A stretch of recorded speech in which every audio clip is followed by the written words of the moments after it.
تو بہرحال اگر کوئی شخص اچھی طریقے سے وضو کرے تو اس کے سارے اعضاء کے گناہ جو ہیں، صغیرہ گناہ جو ہیں، اس پانی کے ساتھ نکل جاتے ہیں۔ اور سبحان اللہ، اللہ والوں کو یہ باتیں نظر بھی آ جایا کرتی تھیں۔ امام اعظم ابو حنیفہ، کروڑوں حنفیوں کے پیشوا حضرت نعمان بن ثابت رضی اللہ تعالیٰ عنہ کا معاملہ یہ ہے کہ آپ جب وضو فرماتے تھے نا تو جب دوسرے لوگ آپ کے ساتھ وضو کرتے تھے تو جو ان کے گناہ جھڑتے تھے نا، آپ ان گناہوں کو بھی دیکھ لیا کرتے تھے، آپ کو نظر آ جایا کرتے تھے۔ تو ایک بار کیا ہوا کہ آپ وضو کر رہے تھے، آپ کے ساتھ ہی کوئی بندہ وضو کر رہا تھا، تو آپ نے دیکھا کہ اس کے وضو سے پانی ٹپک رہا ہے، تو آپ نے کہا اے بیٹے، ماں باپ کی نافرمانی سے توبہ کر لے۔ اس نے کہا میں نے توبہ کی۔ اب ایک اور شخص وضو کر رہا تھا تو آپ نے اس کو کہا کہ میرے بھائی بدکاری سے توبہ کر لے۔ اس نے کہا حضور میں نے توبہ کی۔ تیسرے بندے کو دیکھا وضو کرتے ہوئے، آپ نے کہا شراب نوشی اور گانے باجے سے توبہ کر لے۔ اس نے کہا حضور میں نے توبہ کر لی۔ یعنی آپ وضو کرتے ہوئے ان پانی کے قطروں میں ان لوگوں کے ٹپکتے ہوئے گناہوں کو دیکھ لیتے تھے۔ لیکن کمال آپ کی نگاہ ہے اور تقویٰ کیسا ہے کہ آپ نے اللہ کی بارگاہ میں دعا کی، یا اللہ میں لوگوں کے عیب نہیں دیکھنا چاہتا، یہ جو مجھے یہ نظر ملی ہے نا، اے رب کریم مجھے اس کشف کو ختم فرما دے، میں نہیں دیکھنا چاہتا۔ اور آپ کی دعا قبول ہوئی، پھر آپ کو لوگوں کے وضو میں ٹپکتے ہوئے اس پانی کے قطروں کے ساتھ جو گناہ تھے وہ نظر آنا بند ہو گئے۔ اب میرے پیارے اسلامی بھائیوں، یہاں بھی بڑی پیاری بات سیکھنے کو مل رہی ہے۔ یہ تو چلیں پتہ، ہمیں حدیث سے بھی پتہ چل گیا کہ گناہ معاف ہو جاتے ہیں، لیکن لوگوں کے عیب جاننا، ان کو نظر آتے تھے، انہوں نے دعا کر کے بند کروا دیے، اور ہم تلاش کر رہے ہوتے ہیں۔ ہمارے کچھ لوگ تو کام یہی کرتے ہیں، یار یہ کدھر جاتا ہے ذرا معلوم کرو نا، کچھ اس کے بارے میں پتہ چل جائے۔ اللہ اکبر۔ اور اگر پتہ چل جائے تو اب چین نہیں آتا کہ ذرا میسج چلائیں، ذرا واٹس ایپ چلائیں، لوگوں کو بتائیں ہاں وہی جس نے اتنی بڑی بڑی باتیں کرتا تھا نا، اس کا یہ پرابلم ہے، اس کے بچے کا یہ پرابلم ہے، اس کے گھر میں یہ مسئلہ ہے۔ یاد رکھیے حدیث پاک کا مضمون ہے کہ جو کسی کے عیب کھولتا ہے اس کے عیب کھول دیے جاتے ہیں، اور جو کسی کے عیب چھپاتا ہے اللہ اس کے عیب بھی چھپا دیتا ہے۔ اگر زندگی میں کسی کے عیب پتہ بھی چل جائے نا تو ہم پر واجب تو نہیں سب کو بتائیں، ہم بھی تو انسان ہیں نا۔ آپ کو پتہ ہے ہمارے کتنے عیب ہیں جو لوگوں کو نہیں پتا؟ ہمارے اکیلے میں کیے گئے اگر گناہ لوگوں کو پتہ چل جائیں، ہماری خطائیں لوگوں کو پتہ چل جائیں تو کوئی منہ نہ لگائے۔ اللہ نے ہمارے عیب چھپائے ہیں اور ہم چاہتے ہیں یہ چھپے رہیں، لیکن دوسروں کے عیبوں کی بڑی تلاش رہتی ہے۔ نہ کریں ایسا۔ زندگی کا ایک اصول بنا لیں کہ کبھی کسی کی عیبوں کی جستجو میں بھی نہیں رہنا، اور اگر کسی کا عیب پتہ چل بھی جائے، اچھا ایک پرابلم پتہ ہے کیا، کسی کا عیب پتہ چلا کنفرم بھی نہیں کرتے نا، معلوم پتہ چلا وہ بات ہی جھوٹی تھی، لیکن ہمیں تو بس موقع مل گیا دوسروں کو بتانے کا۔ ایسا بالکل بھی نہ کریں، یہ اتنا مذموم عمل ہے۔ اللہ ستار ہے، وہ عیبوں کو چھپانے والی ذات ہے، تو ہمیں بھی اس کے ہم بندے ہیں نا، ہمیں بھی عیبوں کو چھپانا ہے۔ اور یاد رکھیے اگر کوئی کسی کو ذلیل کرنے کی کوشش کرتا ہے، جب اس کے عیب کھلتے ہیں نا تو وہ دنیا میں کسی کو منہ دکھانے والا نہیں بنتا۔ اچھا پھر ایک اور پرابلم پتہ ہے کیا ہے؟ کوئی شخص بیچارہ گناہ کرتا تھا، غلط کام کرتا تھا، توبہ کر لی، اس نے وہ کام چھوڑ دیا، اب بھی اس کو وہ کام یاد دلایا جاتا ہے، تم تو پہلے یہ کرتے تھے نا۔ اللہ اکبر۔ روایتوں میں آتا ہے جو کسی کو پچھلے کاموں پر، پچھلے گناہوں پر آر دلائے گا، ڈر ہے کہ یہ خود اس گناہ میں مبتلا ہو جائے گا۔ تو کبھی بھی زندگی میں کسی کو اگر کسی کا ماضی ایسا ہے اور اس نے توبہ کر لی، اللہ کریم ہے۔ بلکہ اولیاء کرام کی سیرت تو پڑھو نا یار، کئی اولیاء کرام ایسے تھے جو پہلے سے نیک نہیں تھے، ڈاکو تھے حضرت فضیل بن عیاض، مگر توبہ کی اور اولیاء کے سردار بن گئے۔ تو اللہ کسی کی توبہ قبول فرما لے اور اس کو جناب ولیوں کا سردار بنا دے، ہم کون ہوتے ہیں اس کو پچھلے معاملات پر آر دلانے والے؟ تو بہرحال یہ بات بھی بڑی اہم ہے جو ہم نے سمجھنی ہے۔ اب آئیے بڑی امیزنگ معلومات۔ سچی بات یہ کہ جب میں نے یہ بیان تیار کر رہا تھا مجھے بھی زندگی میں پہلی بار یہ معلومات ملی ہے کہ وضو کی ابتدا کیسے ہوئی، وضو سب سے پہلے کس نے کیا، اور یہ طریقہ کیسے بیان ہوا، غور سے سنیے گا۔ حضرت مولا علی شیر خدا کرم اللہ تعالی وجہ الکریم ایک بار طواف فرما رہے تھے، تو اس دوران کسی نے آپ کے کاندھے پر ہاتھ رکھا اور عرض کی حضور میں ایک سوال پوچھنا چاہتا ہوں۔ تو مولا علی نے خاموشی اختیار فرمائی، طواف جاری رکھا۔ جب 7 چکر پورے ہو گئے تو آپ نے فرمایا این السائل، وہ سوال کرنے والا کدھر گیا؟ تو وہ شخص حاضر ہوا، تو آپ نے فرمایا آپ پوچھو کیا پوچھنا ہے؟ تو وہ کہتا ہے اسألوک عن بدء الوضوء کیف کان و این کان، کہتا ہے حضور یہ فرمائیے کہ وضو کی ابتدا کب اور کیسے ہوئی؟ اب مدینۃ العلم ہے آپ تو آقا علیہ الصلوۃ والسلام فرماتے ہیں نا کہ میں علم کا شہر ہوں اور علی اس کا دروازہ ہے، تو باب مدینۃ العلم ہویا. تو آپ فرماتے ہیں کہ اللہ پاک نے جب فرشتوں سے فرمایا تھا نا انی جاعل فی الارض خلیفہ، میں زمین میں اپنا نائب بنانے والا ہوں، تو فرشتوں نے کیا عرض کیا تھا؟ اتجعل فیہا من یفسد فیہا ویسفک الدماء، کیا ایسے کو نائب کرے گا جو اس میں فساد پھیلائے اور خون ریزیاں کرے؟ فرشتوں نے یہ بات بطور اعتراض نہیں کہی تھی، وہ حکمت جاننا چاہتے تھے کہ عرض کر رہے تھے مولا ہم تیری پاکی بولتے ہیں، تیری عبادت کرتے ہیں، تیری حمد و ثنا کرتے ہیں، ہم میں کسی کو خلیفہ بنا دے، انسان کو خلیفہ بنانے کی کیا حکمت ہے؟ تو اللہ نے کیا فرمایا تھا؟ انی اعلم ما لا تعلمون، مجھے معلوم ہے جو تم نہیں جانتے. اب رب کائنات کا جب یہ فرمان ہوا نا تو فرشتوں کو خوف ہوا کہ ہم نے اللہ پاک کی بارگاہ میں لگتا ہے بڑی جرت کر لی ہے، اور اسی خوف سے وہ اللہ تعالیٰ کے عرش کا طواف کرنے لگے. اس پر اللہ پاک نے ارشاد فرمایا کہ اے فرشتوں کیا تم میری مغفرت اور رضا چاہتے ہو؟ عرض کی جی ہاں مولا، ہم تیری مغفرت سے بڑھ کر کیا چیز ہے ہمارے لیے، سب سے بڑی خوشی ہے ہماری. اس پر اللہ پاک نے ارشاد فرمایا عرش کے نیچے ایک نہر ہے جسے نہر الحیوان کہا جاتا ہے، وہاں چلے جاؤ. فرشتے وہاں پہنچ گئے. اللہ پاک نے فرمایا کہ پونچھوں تک ہاتھ دھو لو، تو فرشتوں نے ہاتھ دھو لیے. اللہ پاک نے فرمایا تمد مدو ثلاثن، 3 بار کلی کرو، تو فرشتوں نے 3 بار کلی کی. اللہ پاک نے فرمایا استنشقو ثلاثن، اب ناک میں 3 بار پانی چڑھاؤ، تو فرشتوں نے 3 بار ناک میں پانی چڑھایا. پھر فرمایا چہرے دھو لو، فرشتوں نے چہرے دھو لیے. اب حکم ہوا کونیوں سمیت ہاتھ دھو لو، فرشتوں نے ہاتھ دھو لیے. اللہ اکبر. پھر حکم ہوا سر کا مسا کرو، فرشتوں نے سر کا مسا بھی کیا. آخر میں حکم ہوا اپنے پاؤں دھو لو، فرشتوں نے پاؤں بھی دھو لیے. اچھا سبحان اللہ، ایک بڑا ریلیونٹ سوال ہے، کیا فرشتوں کے بھی ہاتھ پیر ہیں؟ کیا فرشتوں کی بھی ناک ہے؟ وہ بھی کلی کر سکتے ہیں؟ ان کے سر پہ مسا کیسے ہو سکتا ہے؟ سبحان اللہ. علماء نے بڑا پیارا جواب دیا کہ یہ سب اعضاء فرشتوں کے ہیں، مگر کیسے ہیں یہ اللہ پاک بہتر جانتا ہے. اچھا اب جیسے حکم ہوا ایسا سب کو کر لیا. اب فرشتوں کو اللہ پاک نے فرمایا یوں کہو سبحانک اللہم وبحمدک اشہد ان لا الہ الا انت استغفرک واتوب الیک. فرشتوں نے یہ بھی کر لیا. اب فرشتوں نے جب یہ کر لیا تو اللہ پاک نے فرمایا اے میرے فرشتوں، جو بھی صاحب ایمان یہ کرے گا جیسے تم نے کیا ہے، میں اسے اپنی مغفرت اور رضا سے نواز دوں گا.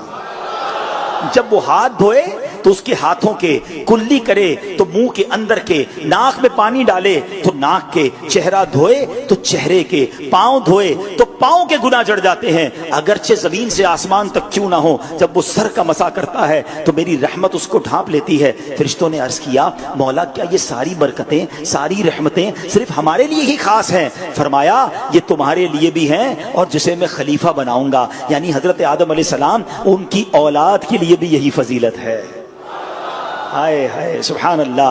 گویا فرشتوں نے سب سے پہلے وضو کیا، اللہ کی طرف سے گویا انہیں وضو کا طریقہ بتایا گیا، اور اس کے بعد یہ نعمتیں ہمیں بھی نصیب ہو گئیں کہ جب جب وضو کریں گے گناہ جو ہے وہ معاف ہو جائیں گے. اچھا پھر ہمیں تو اور آسانی بھی دے دی گئی نا، کبھی وضو کرنے جائیں، سفر پر ہیں، پانی نہیں ہے، اب وضو کیسے کریں؟ تو سبحان اللہ تیمم کی اجازت ملی. اچھا یہ کیسے اجازت ملی؟ یہ بھی ایک کمال کا واقعہ ہے. بخاری اور مسلم کی روایت ہے، ایک مرتبہ پیارے آقا مکی مدنی مصطفیٰ صلی اللہ تعالی علیہ وسلم صحابہ کرام سمیت سفر پر تھے. مسلمانوں کی پیاری امی جان حضرت عائشہ صدیقہ رضی اللہ تعالیٰ عنہ بھی شریک سفر تھی. راستے میں کسی جگہ بی بی عائشہ صدیقہ ہماری امی حضور طیبہ طاہرہ رضی اللہ تعالیٰ عنہ کے گلے کا ہار کہیں گم ہو گیا. چنانچہ ہار کی تلاش میں قافلہ رک گیا. اب رات ہو گئی، اندھیرا چا گیا، تو حکم یہ ہوا کہ اب رات یہیں بسر کر لی جائے. اب رات وہیں بسر ہو گئی. اب نماز کا وقت آیا فجر میں، تو سارا قافلہ بھی ہے اور پانی بھی نہیں ہے. اچھا اس وقت تک تیمم کی اجازت نہیں ملی تھی. اب بغیر پانی وضو کا وقت، اب نماز کا وقت جا رہا ہے، پانی نہیں ہے.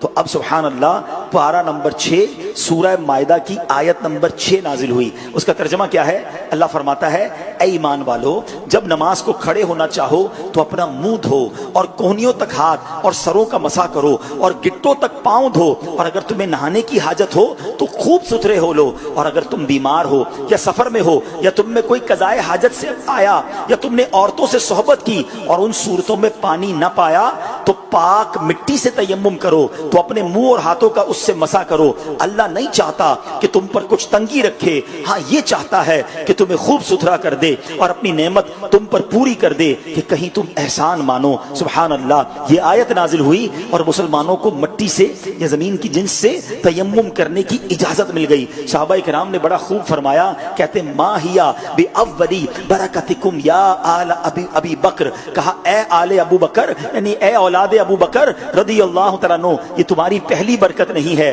مطلب یہ کہ مسلمانوں کو ہماری امی حضور بی بی عائشہ صدیقہ رضی اللہ تعالیٰ عنہ سے اور بھی بہت ساری برکتیں پہنچی ہیں۔ سبحان اللہ۔ اچھا، اب ان آیتوں میں، اس آیت میں دو بڑی اہم باتیں پتہ چلی کہ وضو کے 4 فرائض بیان ہوئے، اور وضو کرنے کو نہ ملے، پانی نہ ملے تو مٹی سے تیمم کرنے کا حکم دیا گیا، مٹی سے بھی تیمم کیا جا سکتا۔ اب اور خوبصورت بات سنیے گا کہ امام غزالی رحمۃ اللہ تعالی فرماتے ہیں، کیا بات ہے امام غزالی کی، دیکھو ہم بچپن سے سن رہے ہیں پانی ہو تو وضو کرو، پانی نہ ہو تو تیمم کرو، لیکن امام غزالی کیسی کمال کی بات لائے۔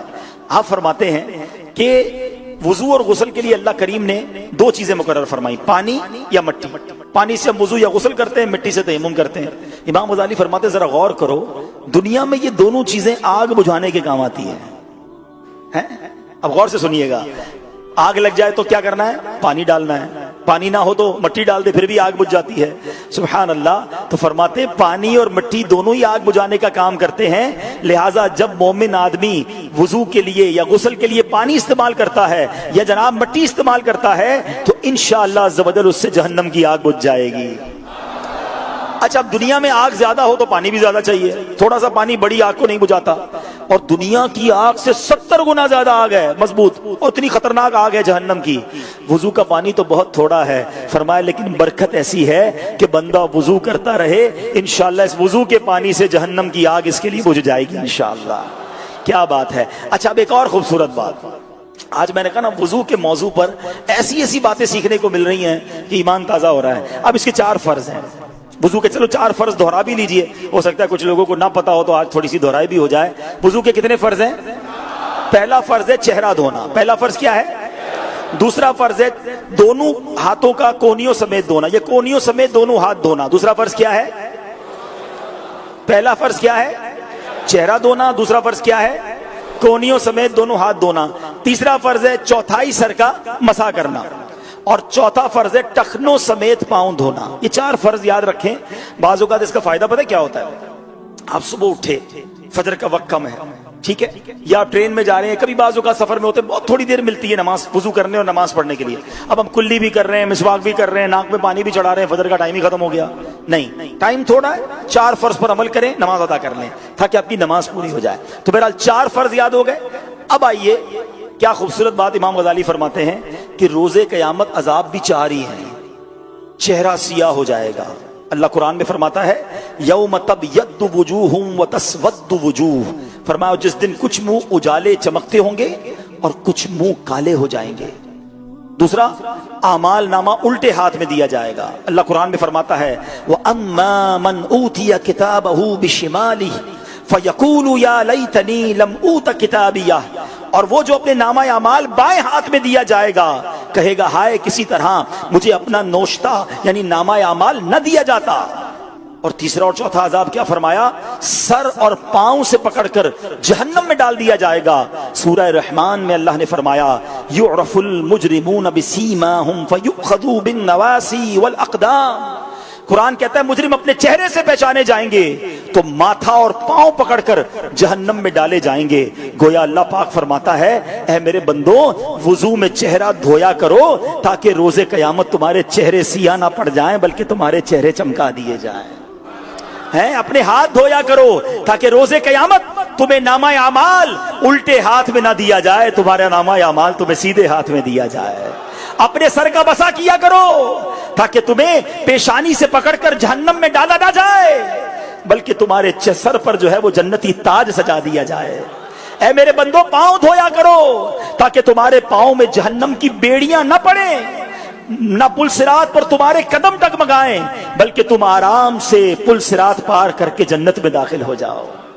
سبحان اللہ، کیا بات ہے وضو کی. اگر بار بار وضو کرتے رہیں، صحیح طریقے سے وضو کرتے رہیں، اور سبحان اللہ اب اس کی اگر سائنٹیفکلی بات کی جائے تو اب تو یہ پروف ہو چکا ہے کہ جناب اگر وضو کیا جاتا ہے، لوگ کہتے ہیں ڈپریشن یا کسی طریقے کی انزائٹی ہے، بندہ گھبراہٹ میں ہے، اس کا منہ دھلا دیا جائے، اس کے ہاتھ دھلا دیے جائیں تو اس کا جو ہے بہت سارا ٹینشن ریلیز ہو جاتا ہے. بڑے بڑے سائنٹسٹ اور ڈاکٹرز اب کہتے ہیں کہ جناب ہم نے غور کیا کہ مسلمانوں میں مایوسی اور ڈپریشن جو ہے وہ کم ہے دیگر قوموں میں، کیونکہ وہ وضو کرتے ہیں، اور جب وہ وضو کرتے ہیں تو مایوسی کا لیول جو ہے وہ کم ہو جاتا ہے. اسی طرح پچھلے سالوں میں جو کووڈ آیا تھا، بڑی لوگوں نے تحقیقیں کی کہ جناب دنیا کے کئی ملکوں میں لاکھوں کی تعداد میں لوگ دنیا سے چلے گئے، مگر مسلمانوں میں ہم نے اس کی ہلاکتیں یا اس کی تکلیفیں کم دیکھی. جب بہت زیادہ تحقیق کی گئی تو ایک تحقیق یہ بھی آئی کہ کووڈ میں بار بار کہا جاتا تھا اپنے ہاتھ کو دھوئیں، اپنے منہ کو دھوئیں، اپنے ناک کو صاف کریں. سبحان اللہ، جو مسلمان وضو کرتے تھے وہ آٹومیٹکلی جراثیم سے پاک ہو رہے تھے.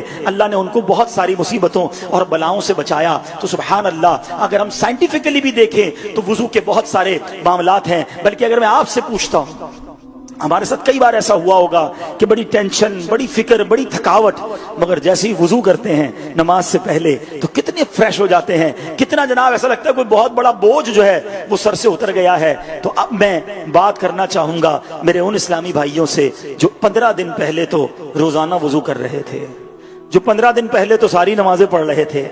ارے ابھی 15 دن ہی تو ہوئے ہیں، کہاں چلے گئے ہو؟ کیوں مسجدیں خالی ہو گئی؟ کیوں جناب وضو خانے پہ وہ نمازی وضو کرتے نظر نہیں آ رہے؟ اللہ اکبر، ایسا نہ کریں میرے پیارے اسلامی بھائی. ہم صرف رمضان کے لیے نمازی نہ تھے، ہم صرف رمضان کے لیے رب کے فرما بردار نہ تھے.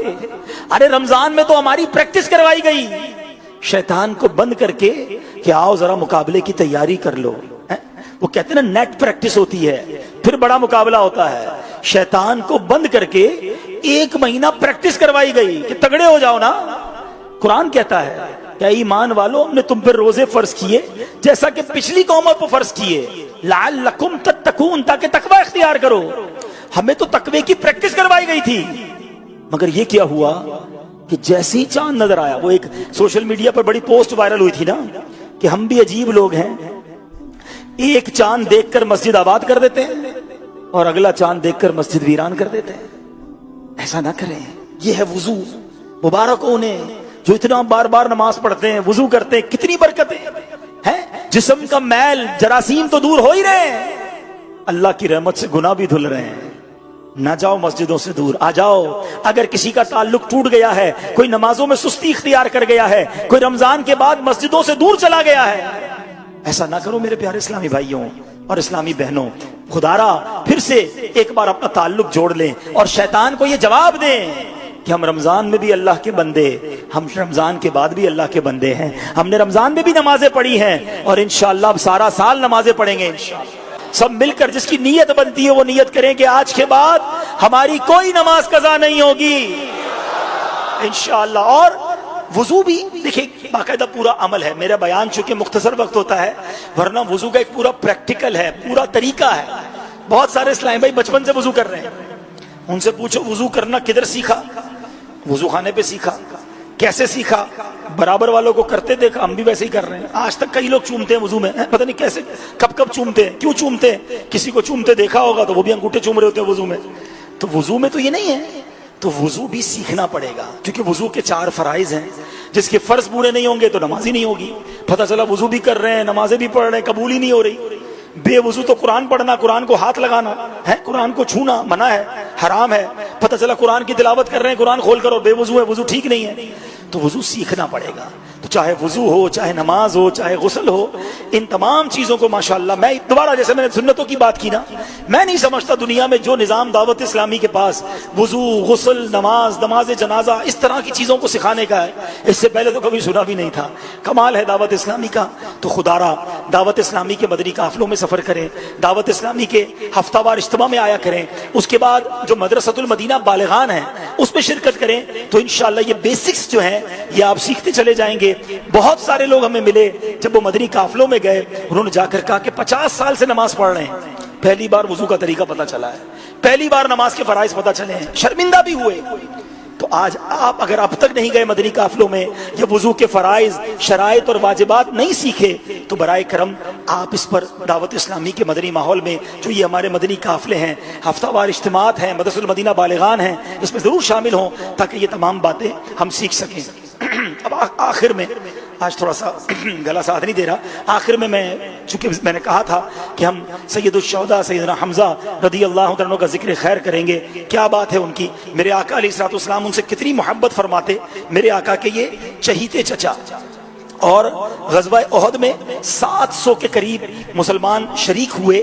یاد رہے 2 ہجری میں غزوہ بدر ہوا اور 3 ہجری میں غزوہ احد ہوا۔ غزوہ بدر میں مسلمان 313 کی تعداد میں تھے، وہاں لڑنے کا اتنا موقع نہیں ملا کیونکہ وہاں تو اللہ نے فرشتوں کی مدد بھیج دی تھی۔ مسلمان تلوار اٹھاتے تھے، اس سے پہلے ہی دشمن کا سر قلم ہو جاتا تھا۔ صحابہ آتے تھے، کہتے حضور ہم تو بھی تلوار اٹھاتے پہلے ہی دشمن مر جاتا ہے۔ تو آقا علیہ الصلوۃ والسلام فرماتے تھے یہ تیسرے آسمان کی مدد آئی ہے، یہ فرشتوں کی مدد آئی ہے۔ تو اللہ پاک نے فرشتوں سے مدد فرمائی۔ مگر غزوہ احد، یہاں میں ایک مشورہ ضرور دوں گا کہ تمام وہ اسلامی بھائی جو مجھے سن رہے ہیں غزوہ احد کو ضرور پڑھیں۔